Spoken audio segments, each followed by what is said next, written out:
Welcome to my channel.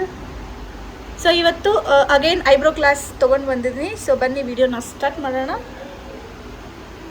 So ಆದಷ್ಟು videos ಯಾರು eyebrows video ಇನ್ನೂ ಹೊಸದಾಗಿ ಬಿಗಿನರ್ಸ್ ಕಲಿತಿರ್ತಾರಲ್ಲ ಅವರಿಗೆ ವಿಡಿಯೋನ ಶೇರ್ ಮಾಡಿ. ಬನ್ನಿ ಸ್ಟಾರ್ಟ್ ಮಾಡೋಣ.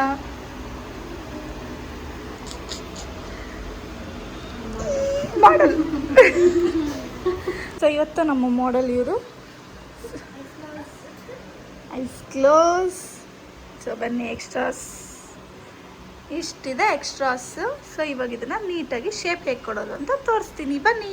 ಇವಾಗ ಫಸ್ಟ್ ನೋಡ್ಕೋಬೇಕು ಎಲ್ಲಿದೆ ಇವ್ರದ್ದು ಐಬ್ರೋಸ್, ಏನಾದರೂ ಡ್ಯಾಮೇಜ್ ಆಗಿದೆಯಾ, ಇನ್ನೇನು ಸರಿ ಎಲ್ಲಾದರೂ ಮಾಡಿ ಸಣ್ಣ ಏನಾದರೂ ಥಿನ್ ಆಗಿದೆಯಾ ಐಬ್ರೋಸ್ ಅಂತ ಚೆಕ್ ಮಾಡಬೇಕು.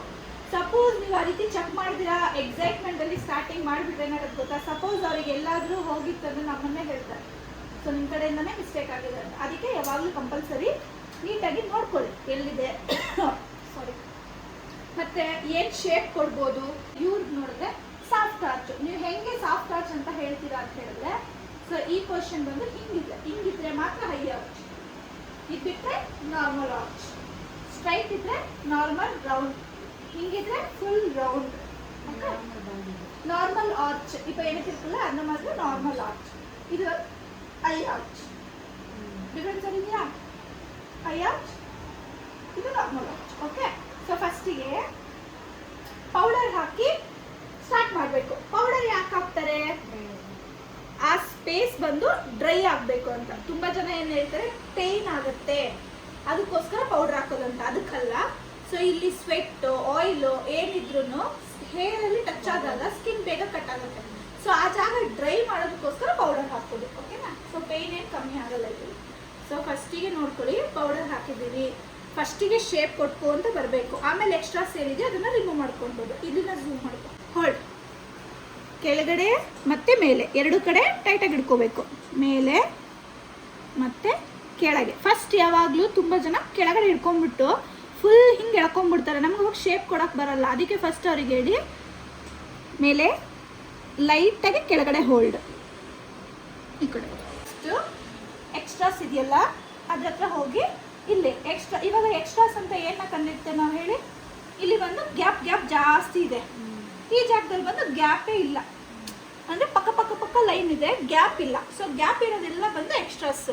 ಇಲ್ಲಿ ಫುಲ್ಲು ಒಂದು ಹತ್ರ ಗುಂಪಾಗಿ ಐಬ್ರೋಸ್ ಬಂದಿದೆಯಲ್ಲ, ಇದೆಲ್ಲ ಬಂದು ಶೇಪ್. ಓಕೆ. ನಾನು ಹೇಗೆ ಲಾಕ್ ಮಾಡ್ಕೋತೀನಿ ಅನ್ನೋದು ನೋಡ್ಕೊಳ್ಳಿ. ನೋಡಿ, ಹಿಂಗೆ ಫಸ್ಟ್ ಯಾವಾಗಲೂ ಜಾಗ ಮಾಡ್ಕೊಳ್ಬೇಕು. ನಾವು ಥ್ರೆಡ್ ಹೋಗ್ಲಿಕ್ಕೆ ಆನ್ ಸ್ಪಾಟ್ ಹಿಂಗಿರುತ್ತೆ, ಹಿಂಗೆ ತೆಗಿಬೋದು. ಓಕೆ. ಸ್ಪೇಸ್ ಮಾಡ್ಕೊಳ್ಬೇಕು. ನಮಗೆ ಯಾವ್ದು ಬೇಕಾಗಿರೋ ಹೇರು, ಯಾವ್ದು ಬೇಡದೇ ಇರೋ ಹೇರು ಎರಡು ನೋಡ್ಕೊ. ಎದು வேணும் எது வேண்டாம் எல்லாமே பார்த்துங்க. நம்ம வந்து இப்போ லைன் பண்ணிக்கலாம். ஃபர்ஸ்ட் லைன் பண்ணிட்டு அப்புறம் இதுக்குள்ள மிக்ஸ் பண்ணிக்கலாம். அப்புறம் தான் ஹேர் ரிமூவ் ஆகுது. நமக்கு எது வேணுமோ அந்த முடி இதுக்குள்ள வந்துச்சுன்னா நம்ம ரிமூவ் பண்ணிக்கலாம். ஓகே. ஸ்டார்ட்.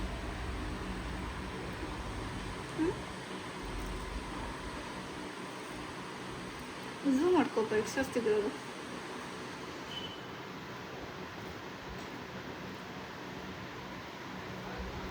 ತುಂಬ ಜನ ಈ ಸ್ಟಾರ್ಟಲ್ಲಿ ಮಾಡೋಕ್ಕೆ ಬರಲ್ಲ ಅಂತ ಒದ್ದಾಡ್ತಾರೆ. ಸೊ ಅದು ತೋರಿಸ್ತೀನಿ ಹೆಂಗೆ ತೆಗೆಯೋದು ಅಂತ. ಆಮೇಲೆ ಈ ರೀತಿ ನೋಡಿ, ಸ್ಪೇಸ್ ಇದನ್ನೇ ಲೈನ್ ಕೊಡೋದಂತ ಹೇಳ್ತಾರೆ.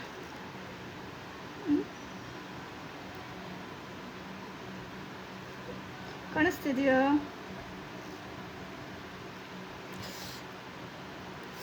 உங்களுக்கு புரியுதா?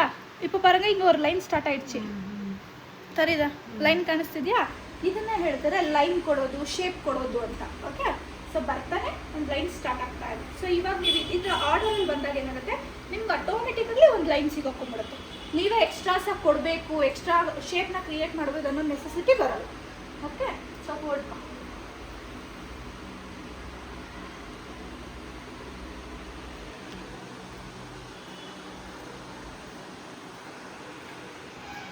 ಸೈಡಲ್ಲಿರೋದು ಸ್ಮಾಲ್ ಹೇರ್ನ ತೆಗೆದ್ರೆ ನಿಮಗೆ ಫಿನಿಶಿಂಗ್.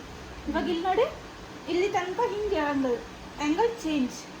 கீழே வரும்போது ஆங்கிள் சேஞ்ச் பண்ணிக்கலாம். மேலே இருக்கும்போது இப்படி வச்சுக்கலாம். இங்கே வந்து இங்கே இருக்குது ஷேப்பு. எப்போவுமே நார்மலாக இப்படி வந்து இப்படி தான் இருக்கும்ல. ஸோ அதனால் இப்படி வரும்போது இப்படி பிடிச்சிக்கலாம், இப்படி வரும்போது இப்படி டர்ன் பண்ணிக்கலாம் hand. So hand moments change ಮಾಡ್ಕೊತಾ ಇರಬೇಕು. ನೋಡಿ, ಇಷ್ಟೊತ್ತಿಗೆ ಹಿಂಗೆ ಇಟ್ಕೊಂಡಿದ್ದೆ, ಇವಾಗ ಹಿಂಗೆ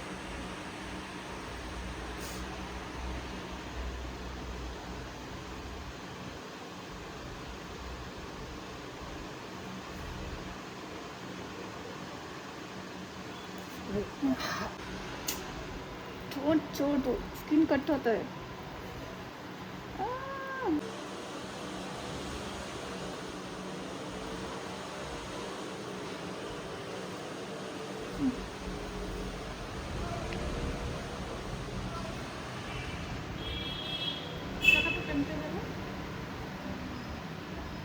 ಇವಾಗ ಮೇಲೆ ಮೇಲೆ ಇಟ್ಕೊಳ್ಳೋ ನೆಸೆಸಿಟಿ ಇಲ್ಲ. ಆ ಲೈನ್ನ ಫಾಲೋ ಆದರೆ ಸಾಕು. ಒಂದು ಲೈನ್ ಇರುತ್ತಲ್ಲ ಆಲ್ರೆಡಿ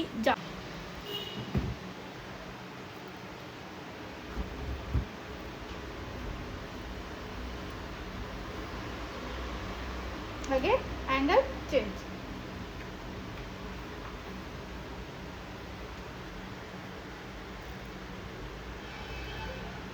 ಈ ಕಡೆ ಬಂದು ಹೇರ್ ಈ ಕಡೆ ಇರುತ್ತೆ, ಅದಕ್ಕೋಸ್ಕರ ನಾವು ರೈಟ್ ಸೈಡ್ ಮಾಡ್ತೀವಿ. ಲೆಫ್ಟ್ ಸೈಡ್ ಮಾಡುವಾಗ ಆ ಕಡೆ ಇರುತ್ತೆ, ಅದಕ್ಕೋಸ್ಕರ ಬ್ಯಾಕ್ ಸೈಡ್ ನಿಂತ್ಕೊಂಡು ಮಾಡಬೇಕಾಯ್ತಾ. ಸೊ ಫಸ್ಟಿಗೆ ಮಿಡಲಲ್ಲಿ ಕ್ಲೀನ್ ಮಾಡ್ಕೊಳ್ಳೋಣ. ಮಿಡಲ್ ಕ್ಲೀನ್ ಮಾಡ್ಕೊಳ್ಳೋ ಕೇರ್ಫುಲ್ಲಾಗಿ ಮಾಡಬೇಕು. ಈ ಕಡೆ ಸ್ಟ್ರೈಟ್ ಲೈನ್, ಈ ಕಡೆ ಸ್ಟ್ರೈಟ್ ಲೈನ್ ಸ್ವಲ್ಪ ಹೋಗ್ಬಿಡುತ್ತೆ, ನೋಡ್ಕೊಂಡು ಮಾಡಬೇಕು. ಅಂದಪ್ಪ ಕಣ್ಪಕ್ಕ பண்ணும்போது கொஞ்சம் பார்த்து பண்ணுங்க. மிடில் இப்படி இப்படி ಮಾಡಿ ಐಬ್ರೋಸ್ ಪಂಚ್ ऊपर करो ಐಬ್ರೋಸ್.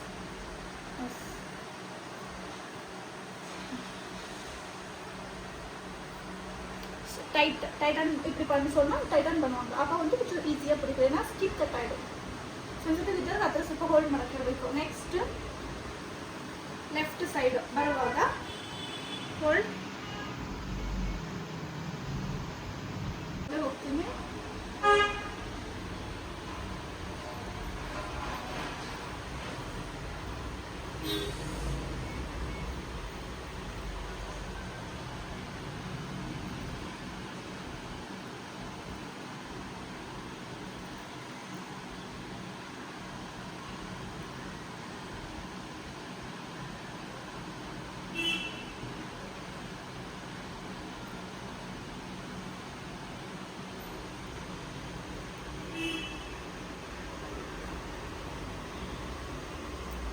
ಇದರೊಳಗಡೆ ಲಾಕ್ ಮಾಡ್ಕೊಂಡ್ರೆ ಹೇರ್ ಕಟ್ ಆಗುತ್ತೆ. ಸೊ ಅದು ನೋಡ್ಕೊಳ್ಬೇಕು ಎಲ್ಲಿ ಹೇರ್ ಕಟ್ ಆಗುತ್ತೆ ಅಂತ.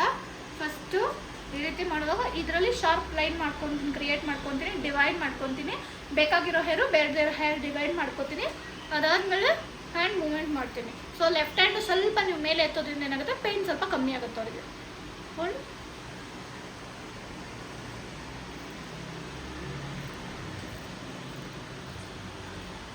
ಈ ಹ್ಯಾಂಡ್ ಅಲ್ಲೇ ಇಟ್ಕೊಂಡಿರ್ತೀನಿ, ಲೆಫ್ಟ್ ಹ್ಯಾಂಡಲ್ಲಿ ಸ್ವಲ್ಪ ಮೂವ್ಮೆಂಟ್ ಮಾಡ್ತಾ ಇರ್ತೀನಿ.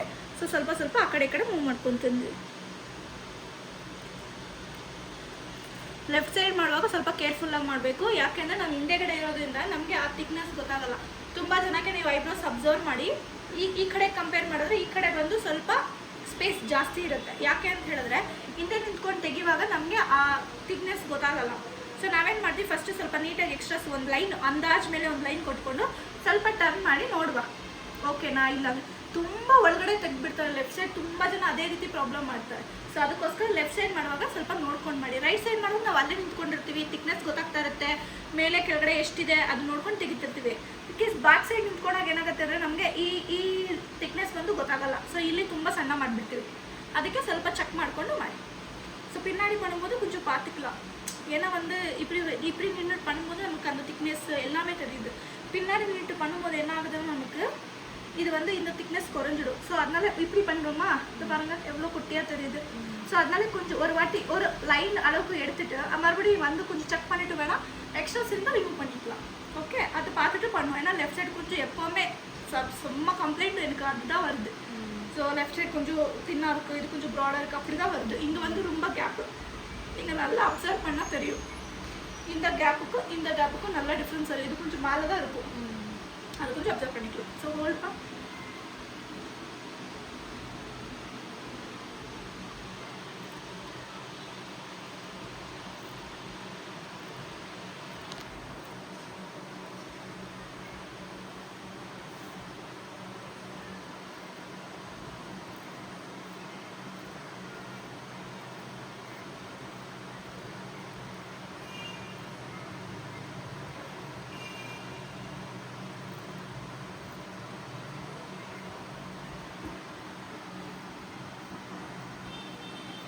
ಇವಾಗೆಲ್ಲ ಮುಗಿಸ್ಬಿಟ್ವಿ ಕೆಳಗಡೆ, ಆದರೆ ಒಂದೇ ಒಂದು ಹೇರ್ ಕಾಣಿಸ್ತಾ ಇರುತ್ತೆ.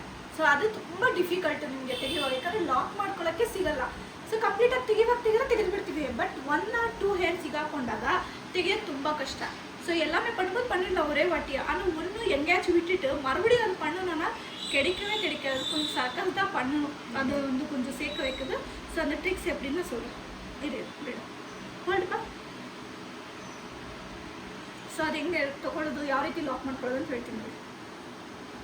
ಇದು ಸೊ ಸ್ವಲ್ಪ ಕ್ರಾಸ್ ಅಷ್ಟೇ.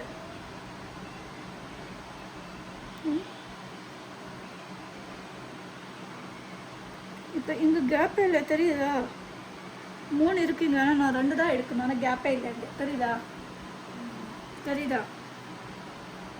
இங்கே பாருங்க, ஒரு முடி விட்டு எடுக்கணும். இது பாருங்க, எடுத்து அவ்வளோதான்.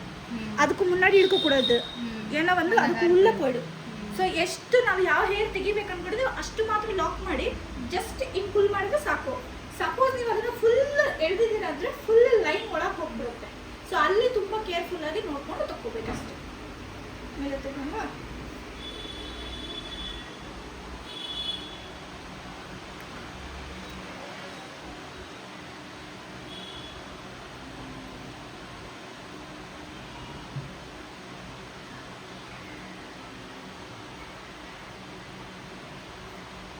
ಹಂಗೆ ನೋಡ್ಕೊಳ್ಳಿ.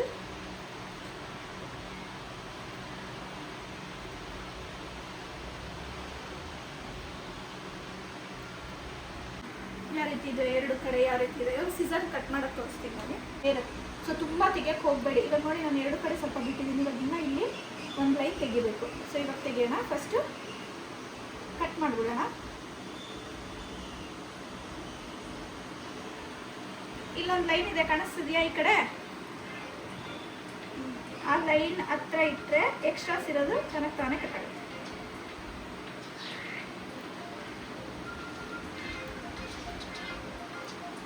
ಅಷ್ಟೇ.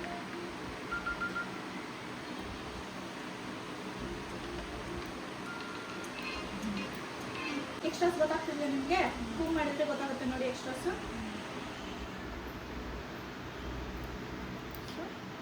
ಸ್ವಲ್ಪ ಇಲ್ಲಿ ಹೋಲ್ಡ್ ಮಾಡ್ಕೊಳ್ಳಿ. ಸೊ ನಿಮ್ಗೆ ಅವಾಗ ನೀಟಾಗಿ ಗೊತ್ತಾಗುತ್ತೆ.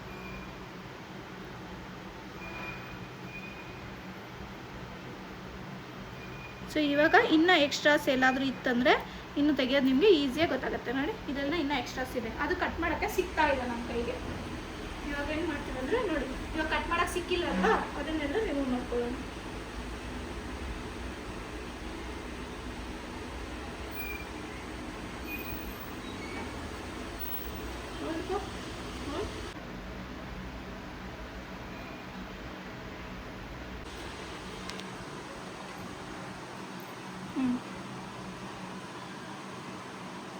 ಅದು ಇಟ್ಕೊಂಡು ಶೇಪ್ ಕಾಣುತ್ತೆ.